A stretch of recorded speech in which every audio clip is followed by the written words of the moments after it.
Bienvenue dans cette série biblique sur la Passion. Aujourd'hui, dans notre dernier épisode de 7 paroles qui ont changé des vies, nous allons partager ensemble la 7e parole, selon qu'elle se trouve dans l'évangile selon Luc, chapitre 23, verset 46.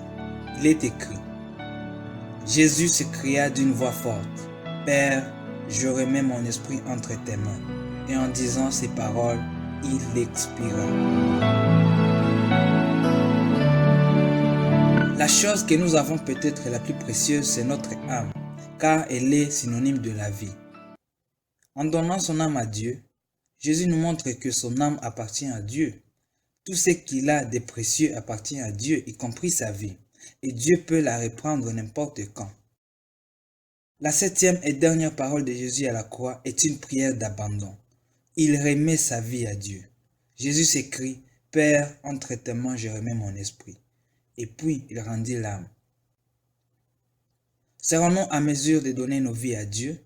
Serons-nous à mesure de laisser les choses qui nous font plaisir pour plaire à Dieu? Pourtant, chaque jour, nous chantons: Seigneur, je te donne tout.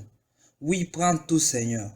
Fais de moi ce que tu voudras. Je te donne mon âme, je te donne mon cœur. C'est pour toi que je vis. Mais est-ce que nous réalisons vraiment le sens de ces paroles? Est-ce que vraiment sommes-nous en mesure de tout donner à Jésus? Serons-nous en mesure de sacrifier même nos vies pour accomplir la volonté de Dieu? À la croix, Jésus nous donne l'exemple que nous devons vivre et faire tout pour Dieu.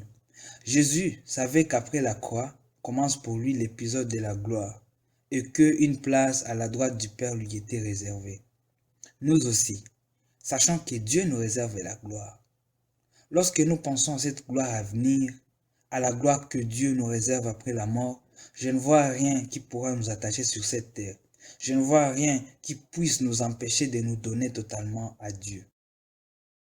Et je vous rassure, frères et sœurs, vous tous qui avez cru au nom de Jésus, vous tous qui êtes réunis à Dieu par l'alliance du sang de Jésus, Dieu réserve pour nous une cité de gloire, où il n'y aura pas de pleurs, ni de souffrances, mais seule la gloire de Dieu nous éclairera.